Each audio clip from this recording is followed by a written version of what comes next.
নমস্কার বন্ধুরা, দেখুন গতকাল হয়েছে বৃষ্টি, গাছগুলোতে জল দিয়েছিলাম না, তাই গাছগুলো একটু ঝিমিয়ে গিয়েছিল। কিন্তু দেখুন গতকাল বৃষ্টি হওয়ার জন্য গাছগুলো দেখুন আবার কি সুন্দর সতেজ, তরতাজা এবং প্রাণবন্ত হয়ে উঠেছে। এই গাছটা তো ঝিমিয়ে গিয়েছিল একদম, ভেবেছিলাম গাছটা হয়তো আর বাঁচবে না, কিন্তু দেখুন আবারও হয়েছে খুব সুন্দর। আর এর শাকটা আমি তুলে নেব। দেখুন খুব সুন্দর শাকটা হয়েছে, এটা আমি কালকে তুলে নেব। আর এদিকেও দেখুন হয়েছে কি সুন্দর শাক।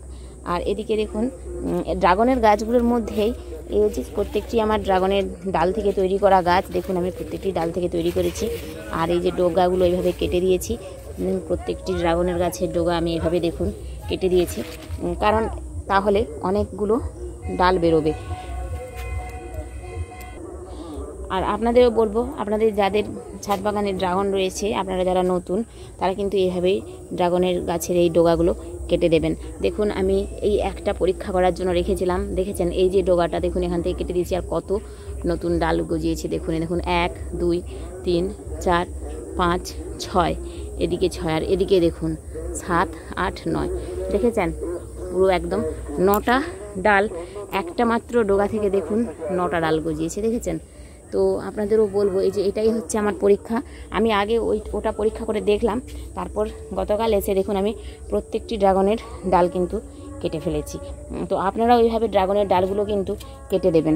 যদি আপনারা এইভাবে প্রতিটি ড্রাগনের ডোগাগুলো কেটে দেন, তাহলে কিন্তু একটি গাছ থেকে প্রচুর নতুন ডাল গজাবে এবং সেখান থেকে আপনি প্রচুর ড্রাগন পেয়ে যেতে পারেন। আর এই যে দেখুন এখানে হচ্ছে কি সুন্দর লাল শাক।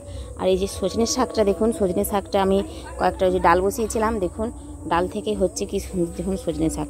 আশা তো করছি এই গাছটা কিন্তু আমার ছাদ বাগানে খুব বড় একটি রূপ নেবে।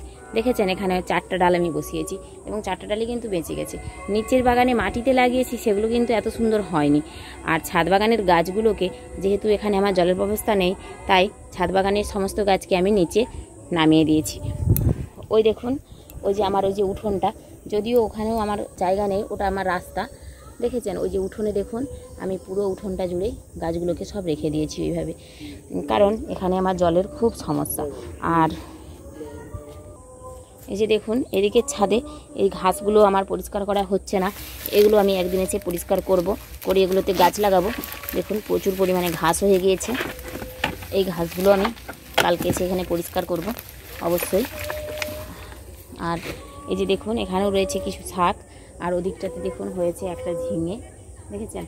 আর এই যে দেখুন অনেক ঝিঙের গাছ লাগিয়েছিলাম, হয়নি। দেখুন এখানেও ঝিঙে হচ্ছে, কিন্তু যেহেতু আমি সার্ভিস ব্যবহার করি না, দেখুন ঝিঙেগুলো নষ্ট হয়ে যাচ্ছে। আর ওই দেখুন ওখানে একটা নতুন ঝিঙে, এদিকটাতে রয়েছে একটা চিচিঙার গাছ, আর এদিকটাতে কুঁদরির গাছ। জানি না হবে কি হবে না, তবে আমি লাগিয়েছি। আর ওখানে দেখুন পুঁই শাক এবং কুমড়ো। কয়েকদিন বৃষ্টির কারণে না অতিরিক্ত রোদ্দুরের কারণে জানি না গাছগুলো আমার কিন্তু নষ্ট হয়ে যাচ্ছে। এখানে দেখুন নিচে, এখানে উঠোনে আমি এই যে বলেছিলাম না ছাদ বাগানের সমস্ত গাছকে আমি এই যে নিচে উঠোনে নিয়ে এসেছি, দেখুন এখানে আমার রয়েছে সমস্ত গাছ। এখানে দেখুন কি সুন্দর রজনীগন্ধা, আর এদিকটাতে সমস্ত রকমের ফুলের গাছ। দেখুন এভাবে আমি ছাদ বাগানের সমস্ত গাছকে এভাবে নিচে ফেলে দিয়ে রেখেছি। কি করব বলুন, ছাদে জলের খুবই সমস্যা। ওখানে দেখুন এটাতে হচ্ছে ক্যাপসিকামের চারা, এদিকটাতেও রয়েছে অনেক গাছ। আর ওই যে ওপাশে আমার বাগানটা, ওইখানেও রয়েছে প্রচুর গাছ। আর এটা একটা ভেরিকেটেড বটের চারা, এখানে রয়েছে মিলি। আর এদিকটাতে দেখুন জারভেরা, এপাশে দেখুন এখানে হচ্ছে কি সুন্দর একটি অ্যাডেনিয়াম, দেখেছেন অ্যাডেনিয়ামটা কিন্তু সারা বছর আমার এখানে হচ্ছে। আর এদিকটাতে রয়েছে বিভিন্ন রকমের ইনডোর প্ল্যান্ট, দেখুন এখানটায় প্রচুর ইনডোর প্ল্যান্টের গাছ। আর এখানটাতে দেখুন পার্পেল হার্ট এবং বিভিন্ন রকমের গাছ, আর গোলাপও রয়েছে তার সঙ্গে। আর এদিকে রয়েছে একটি লেমন গ্রাস, আর এখনও কিন্তু হচ্ছে গোলাপ। এই দেখুন গোলাপ, এটা অনেক দিন ফুটেছে, নষ্ট হয়ে গেছে। এবং এই দেখুন এখানে হচ্ছে একটি ছোট্ট কুঁড়ি, দেখেছেন। আর এটা হচ্ছে একটা পেন্সিল ক্যাকটাস। তো বন্ধুরা আজকের মতো আমার ভিডিওটি এখানেই শেষ করছি। আমার ভিডিওটি যদি আপনাদের ভালো লেগে থাকে লাইক কমেন্ট শেয়ার করবেন, আমার চ্যানেলটি সাবস্ক্রাইব করে আমার পাশে থাকবেন, এবং আপনারা সবাই ভালো থাকবেন, সুস্থ থাকবেন। ধন্যবাদ।